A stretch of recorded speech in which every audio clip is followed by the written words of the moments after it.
એની સાથે રહીને એની રીતે વિચારતા મને પણ એવું લાગ્યું કે તમે જે કંઈ પણ કરો છો, જે કંઈ વિચારો છો એ અમારા માટે અને પરિવારના ભલા માટે જ કરી રહ્યા છો ને. એટલે રાધાને જોઈને હું પણ તમારી દરેક વાતનો સ્વીકાર કરવા લાગી. મમ્મીજી, મારાથી વધારે પડતું બોલાઈ ગયું હોય તો મને માફ કરજો.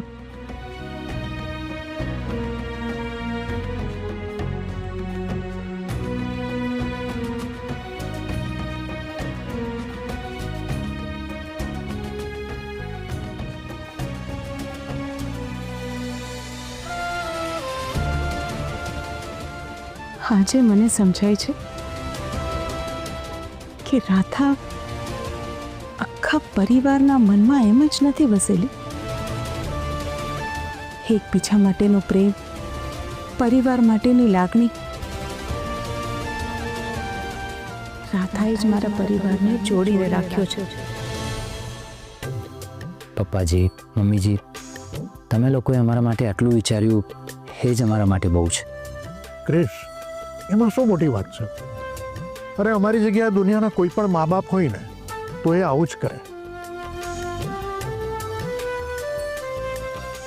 મને એક વાત કહે ક્રિશ, તું અને રાધા આટલી મહેનત કરીને કમાવ છો એ કોના માટે છે? અમારા પરિવાર માટે.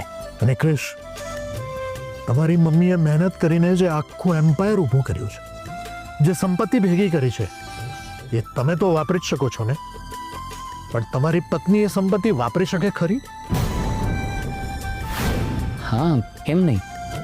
રાધાએ મારી સાથે લગ્ન કર્યા છે એટલે મારા બધા જ અધિકાર રાધાને મળે એ બરાબર જ છે.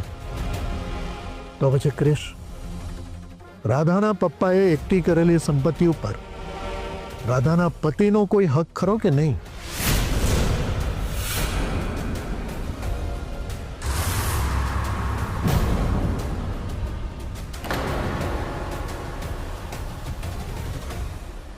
બોલો ને ક્રિશ, રાધાના પપ્પાએ કંઈક ખોટું કહ્યું? રાધા અમારી એકની એક દીકરી છે એટલે અમારું જે કંઈ પણ છે એ બધું તમારું જ છે બેટા.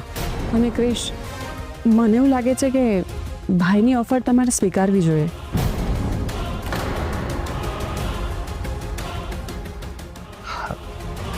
તમે લોકોએ મને ધર્મ સંકટમાં મૂકી દીધો છે. પપ્પાજી, હું તમારા બધાની લાગણીઓની રિસ્પેક્ટ કરું છું. સાચું કહું તો પિતાની દરેક સંપત્તિ ઉપર દીકરીનો હક હોય જ. અને રહી વાત મારી, તો જ્યાં સુધી મેં રાધાને પત્ની તરીકે સ્વીકારી નહોતી ત્યારે પણ રાધાએ મારા પરિવારને માત્ર સ્વીકાર્યો નહોતો પણ પોતાનો બનાવી પણ લીધો હતો. એવી જ રીતે હું તમને બંનેને પણ મારા માતા પિતા તરીકે જ માનું છું. આવા કપરા સમયમાં પણ જો રાધા મારા પરિવારના સ્વાભિમાન માટે આટલું બધું કરતી હોય તો હું એનો સાથ આપવા માંગુ છું. તમે પ્લીઝ મારી વાતને ખોટી ના સમજતા.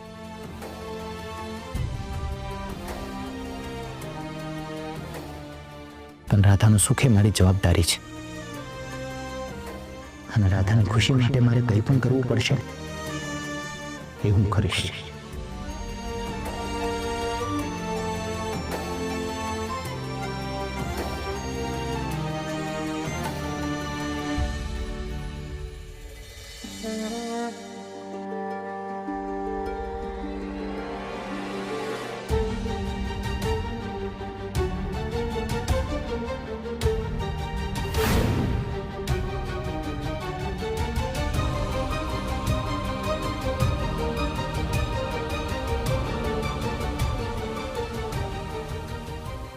ક્રિશ, હું બહુ નસીબદાર છું. મારી દીકરીના જીવનમાં એનું ધ્યાન રાખવા વાળો અને એને ખૂબ પ્રેમ કરનારો તારા જેવો જીવન સાથી મળ્યો છે.